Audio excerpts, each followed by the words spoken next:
I want to try to de-Balkanize America, right? I think. Sure. I think these kind of the creation. Unless it's the Boy Scouts. Well, but that's gender. Gender differences are completely important for formative reasons, sociological reasons. Do you think that it's wrong to have international houses at these universities? I don't love it. I'll be very honest. I don't. Okay, well then that's consistent, and that's fine. I think that if you come to America, I want you to try to participate in our attempt to be a multiracial republic, right? In the attempt.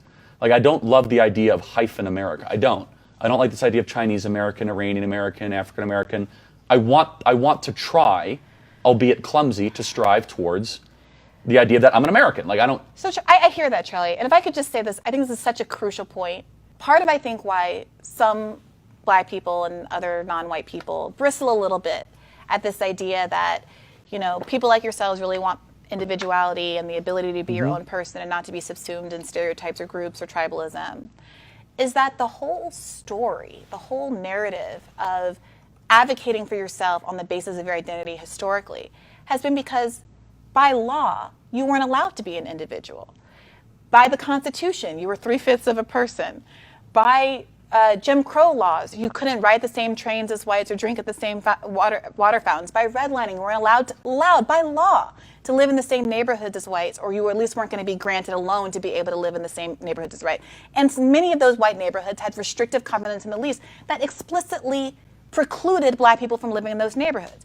And people wanted to be individuals. People wanted to be able to live where they wanted to live, go to school where they wanted to live, go to the hospital they wanted to go to, marry who they wanted to marry. And the literal laws of the United States of America said, no, you cannot do that. And so people started to advocate, okay, I'm Black and I don't have access to this privilege. I'm Asian and I don't have access to this. I'm Latino, I'm Chicano. And we had all of these movements to get people to be able to be individuals. So people bristle a little, I think, at this idea that the existence of advocacy along identity lines is to be balkanized. It's quite the opposite. 9 out of 13 states had abolished slavery by the Constitution. Northwest Ordinance had all new territories were free. And what do you take from that? That America wasn't racist? Not only that, we were the first country to abolish slavery, not just continue the practice of it. I mean, every other nation had slavery, including today. There's more slaves today than there were back then. Unfortunately, slavery is the norm, abolition is the exception, and America led the way. Charlie, you have to understand, you're not an unintelligent person. You know that that's a logical fallacy. Why? If you and I both have kids, and we both start beating our kids at the same time, and we're ruthless, abusive parents, and you stop a year before I stop, that doesn't make us not ruthless, abusive parents. So where in the Federalist Papers does it justify slavery? Why does it matter Well, whether or not? No, that's Charlie, the framework of our country. No,